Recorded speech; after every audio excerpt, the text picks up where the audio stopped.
So అందరికీ good afternoon. Upcoming pharmacist అంతా second year కాబట్టి అప్కమింగ్ ఫార్మసిస్ట్ ఇంకా ఎంతో టైం లేదు, మీరు ఫార్మసిస్టులుగా బయటకు వస్తారు. ముందుగా నా పేరు డాక్టర్ సింగనమల సుమన్. డాక్టర్ సింగనమల సుమన్ 2006వ సంవత్సరం ఇదే కాలేజీలో డిప్లొమా ఫార్మసీ కంప్లీట్ చేసి ఫార్మసిస్ట్గా బయటికి వెళ్ళా. I'm old student of this college. నేను తర్వాత బి ఫార్మసీ చేశాను, ఆ తర్వాత ఎంబీఏ ఫార్మా చేశాను, ఆ తర్వాత ఫార్మా డి చేశాను, ఆ తర్వాత ఎల్ఎల్బి చేశాను. నేను ఏపీ ఫార్మసీ కాన్ఫెడరేషన్ స్టేట్ ప్రెసిడెంట్గా ఉన్నాను. అదేవిధంగా ఏపీ ఫార్మా జేఏసీ స్టేట్ కోఆర్డినేటర్గా ఉన్నాను. నా పని ఏంటంటే నేను బ్రతుకు తెరువుకు ఏదైనా ఈ వృత్తిలో స్థిరపడి నేను హ్యాపీగా లేను. ఇన్ని కోర్సులు చేసినా కూడా నేను ఫార్మసీ ప్రొఫెషన్ కోసం ఫైట్ చేస్తున్నా. ఎందుకంటే మీ అందరికీ తెలుసా అమ్మా, ఈ ప్రపంచంలో అమెరికాలో ముఖ్యంగా తీసుకుంటే అమెరికా అన్నది వెల్ డెవలప్డ్ కంట్రీ.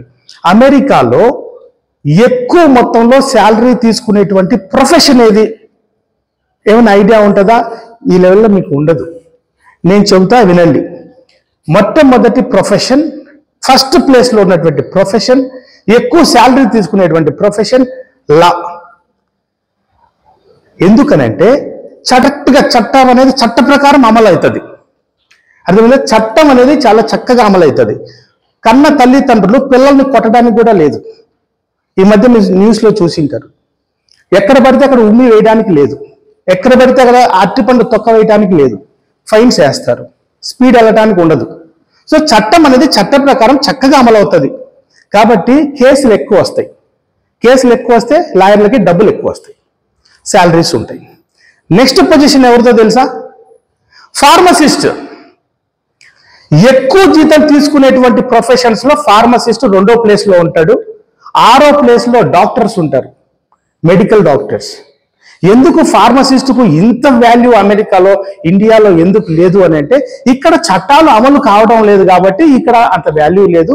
అమెరికాలో చట్టాలు చట్టపరంగా పక్కాగా చాలా కఠినంగా అమలు అవుతాయి కాబట్టి అక్కడ ఫార్మసిస్ట్ 2nd ప్లేస్లో ఉన్నాడు. ఇండియాలో ఒక రెంటింగ్ సిస్టమ్ అనేది ఒకటి ఉందమ్మా. ఫార్మసీ సర్టిఫికేట్ చాలా మంది చదువుకొని వాళ్ళకి ఆర్థిక స్తోమత లేక, మెడికల్ షాప్ పెట్టుకోవడానికి ఆర్థిక స్తోమత లేక, ప్లస్ ఏంటంటే సరైన ట్రైనింగ్, శిక్షణ లేక. ఇప్పుడు మీరు డిప్లొమా ఫార్మసీ కంప్లీట్ చేసుకొని బయటికి వెళ్ళిన తర్వాత మీరు ఒక గవర్నమెంట్ హాస్పిటల్ సంబంధించి డిస్పెన్సరీలో మీరు ట్రైనింగ్ తీసుకుంటారు. అక్కడ ఎన్ని మెడిసిన్స్ ఉంటాయి? మహా అంటే ఒక 20-30 మెడిసిన్స్ ఉంటాయి అంతే. ఆ మెడిసిన్స్ అయిపోతే పర్చేజ్ ఆర్డర్ ఎలా పెట్టాలి, ఇన్వెంటరీ కంట్రోల్ కానీ, మెడిసిన్ ఏ విధంగా మనం మేనేజ్ చేసుకోవాలి, ఇవంతా కూడా మనకు ట్రైనింగ్ గవర్నమెంట్ హాస్పిటల్ డిస్పెన్సరీలో ఇవ్వరు. కాబట్టి మనం ఏంటంటే సొంతంగా మెడికల్ షాప్ పెట్టుకోవాలంటే మనకు తగినటువంటి స్కిల్స్ లేక, తర్వాత మెడికల్ షాప్ పెట్టుకోవాలంటే ఏ విధంగా పెట్టుకోవాలో అనేది మనకు చట్టంలో, మనం చదివే బుక్లో జూరిస్ప్రుడెన్స్లో వచ్చినప్పటికీ మనం పెట్టుకోలేకపోతున్నాం. ఎందుకంటే డబ్బు లేక, ఆర్థిక అసమానతలు, సబ్సిడీ లోన్లు ఇవ్వడం లేదు గవర్నమెంట్. కాబట్టి ఇటువంటి పరిస్థితుల్లో మనం ఏం చేస్తున్నాం? మన సర్టిఫికేట్ను ఇంకొకటికి అనర్హుడికి, వాడు 10th ఇంటర్ ఫెయిల్ అయింటాడు, వాడు ఏదో ముత్తాతలు సంపాదించిన ఆస్తులు తాకట్టు పెట్టో అప్పు చేసో మెడికల్ షాప్ పెడతాడు. వాడికి మనం సర్టిఫికేట్ ఇస్తే వాడు నెలకు మనకు 2000 ఇస్తాడు. మనం ఏం చేస్తాం? మళ్ళీ సంఖ్యలో ఫైల్ పెట్టుకొని ఉద్యోగాల కోసం హైదరాబాద్, బెంగళూరు, ఇంకో చోట తిరుగుతాం. ఇది చట్టరీత్యా నేరం. సెక్షన్ 42 ఏం చెప్తుందంటే చాలా వెరీ ఇంపార్టెంట్. ఇది మనం చదువుతాం కానీ పిల్లలు బయటకు వచ్చిన తర్వాత ఎవరికి గుర్తుండటంలా. సెక్షన్ 42 ఏం చెప్తుంది?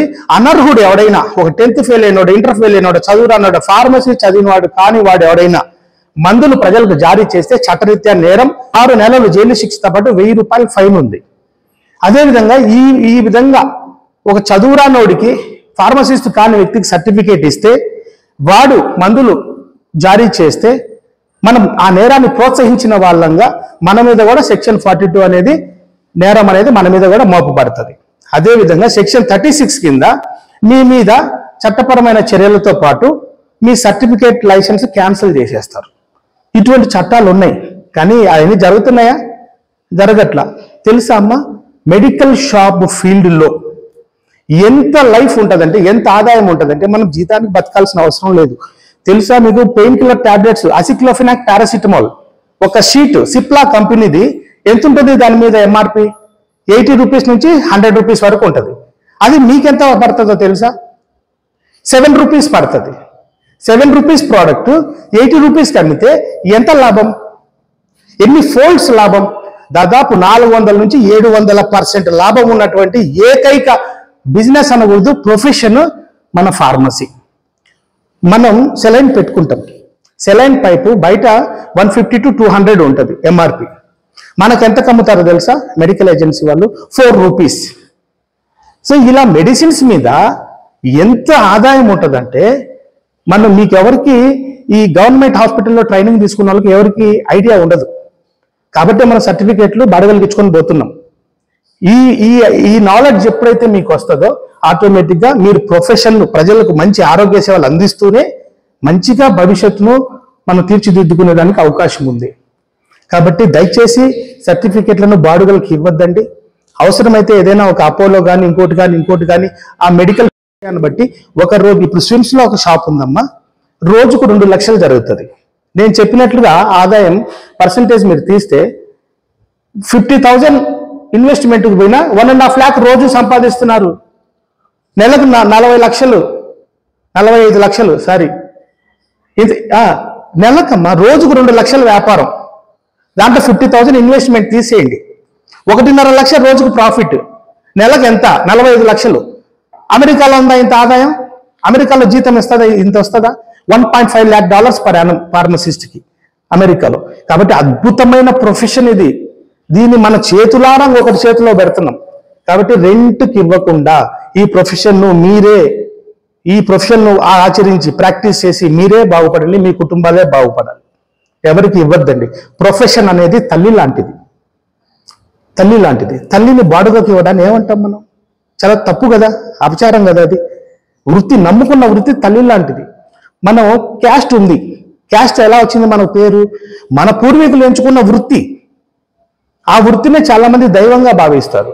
సో మనం ఎంచుకున్న వృత్తి ఈరోజు ఫార్మసీని, తల్లిలాంటి ఫార్మసీ సర్టిఫికేట్స్ని ఎవరికి బాడుగలకు ఇవ్వద్దు.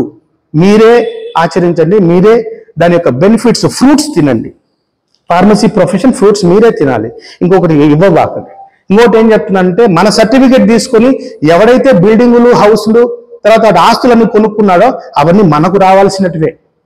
ఏమంటే వాళ్ళు తీసుకొని వాళ్ళు సంపాదించుకున్నారు. దీన్ని సంపాదన లాగా చూడబాకండి.